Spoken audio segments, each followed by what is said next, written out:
Tous les jours, je pleure. Quand je pense qu'on va nous mettre dans la rue, comme des chiens. Annick et Yves sont désemparés.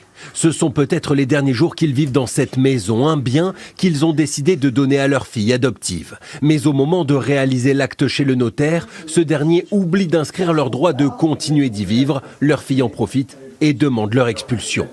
Alors Instagram m'a envoyé cette vidéo, puisque forcément par rapport à mes centres d'intérêt, ils m'envoient ce genre de vidéos.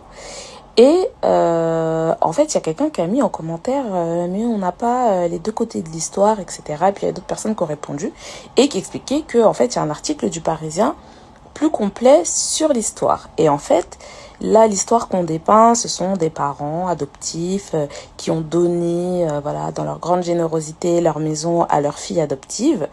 Sauf que ils n'ont pas donné la maison par générosité, ils ont donné la maison parce qu'ils avaient peur qu'elle soit saisie. Parce qu'en fait, on est d'accord que si les parents voulaient vraiment faire une anticipation de transmission, etc., ils n'auraient pas opté pour la donation de la pleine propriété, ils auraient simplement donné l'usufruit. Puisqu'avec l'usufruit, c'est eux qui continuent à entretenir la maison, à payer la taxe foncière, ce genre de choses, et leur fille récupère le bien uniquement à leur décès. Et eux, ça leur protège leur droit finalement d'occuper le bien. Sauf qu'ils n'ont pas fait ça. Et ce qu'ils ont fait, c'est qu'ils se sont mis d'accord oralement. Déjà, le problème de base, ils se sont mis d'accord oralement, qui lui donnait la maison, mais qui continuait à payer les différentes charges afférentes à la maison, y compris la taxe foncière. Sauf que le problème, c'est qu'ils ont de toutes petites retraites, ils ont des moyens qui sont assez faibles, et donc ils ont arrêté de payer, en tout cas au moins la taxe foncière, qui était prélevée directement sur leur compte. Et donc, vous connaissez le fisc, pardon, en fait, vu qu'ils n'arrivaient plus à prélever le compte qui était indiqué pour la taxe foncière, ils se sont retournés vers la propriétaire, qui est donc leur fille adoptive. Le problème, c'est qu'elle-même, apparemment, elle n'est pas forcément dans une situation où elle peut se permettre de rembourser des arriérés de taxes foncières et de prendre tout ça en charge parce que je crois qu'elle aussi, apparemment, elle est précaire ou en tout cas, elle n'a pas forcément les moyens. Donc, son seul moyen de régler la dette, c'est de vendre ce bien-là. Donc l'histoire au final, c'est pas tellement que le notaire a oublié de mettre une clause comme quoi ils avaient toujours un droit d'habitation ou quoi que ce soit.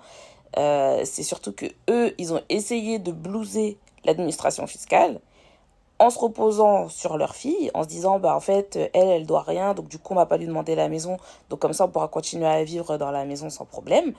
Sauf qu'au final, en vrai, c'est un cadeau empoisonné qu'ils lui ont fait puisqu'ils ont dit qu'ils allaient payer, finalement ils peuvent pas payer. Donc voilà, l'histoire elle est racontée d'une façon je trouve très biaisée finalement. Heureusement que je suis tombée sur ce commentaire parce que en fait j'ai commencé à lire les commentaires parce que d'une part c'est mon sport préféré, mais de deux je me suis dit c'est bizarre, c'est très très très bizarre. Donc quand vous faites des donations ou que vos parents vous font des donations, il faut bien regarder tous les tenants et les aboutissants, hein. C'est pas ah j'ai une maison gratuitement, waouh c'est génial, c'est pas comme ça que ça se passe, hein. Donc voilà, bon courage à cette famille et puis voilà, hein. Ah oui, dernier point. En fait, moi, à la base, quand j'ai fini de regarder la vidéo, je me suis dit, mais en fait, la fille, elle a aucun intérêt à expulser ses parents parce qu'une fois qu'elle les expulse, finalement, eux, ils peuvent lui demander l'obligation alimentaire et qu'en gros, ils viennent finalement à sa charge. C'est pour ça que je me suis dit, mais l'histoire elle est très bizarre parce que pourquoi est-ce qu'ils l'attaquent alors qu'ils pourraient simplement, ok, ils vont prendre un autre bien, ils vont vivre ailleurs et après ils demandent à leur fille de subvenir à leurs besoins vu qu'ils sont dans une situation précaire. Je crois que j'ai vu qu'ils ont 1 800 € pour deux pour vivre. Donc voilà, mais bon, bref.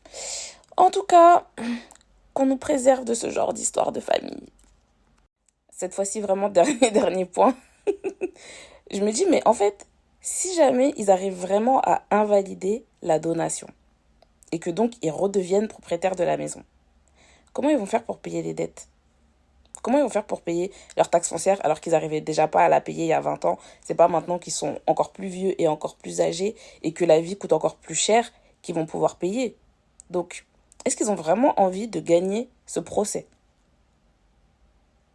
Répondez à la question. Qu'est-ce qui vaut mieux? Est-ce qu'il vaut mieux qu'ils soient expulsés ou il vaut mieux qu'ils récupèrent la maison? Parce que s'ils n'arrivent pas à payer, ils seront obligés de la vendre. À la fin, ça revient au même. Enfin bref, à la fin, c'est toujours le fisc qui gagne. Et en fait, cette histoire, elle me fait penser à une autre histoire. Je ne sais pas si vous vous souvenez de Paul. Paul, qui était avec sa coloc, là, qui était décédée, qui avait légué sa maison à ses filles. Et les filles voulaient vendre la maison, pareil, parce qu'elles devaient rembourser, en fait, l'aide, je sais plus quelle aide, mais qui est pour les personnes âgées, qui récupérait après sur, en fait, l'héritage. Et donc, il fallait qu'elles vendent la maison. Et c'était pareil, la même histoire. Oh, les pauvres, oh, pauvre petit vieux, vulnérable, qui se fait expulser de sa maison, qui n'est pas sa maison. Et les filles horribles qui essayent de jeter la personne dehors. Flemme, en fait. Et vous aurez remarqué que dans les deux histoires, le créancier, c'est l'État. Donc voilà. Moi, je dis ça, je dis rien. Mais peut-être que les responsables, c'est pas forcément les filles ingrates.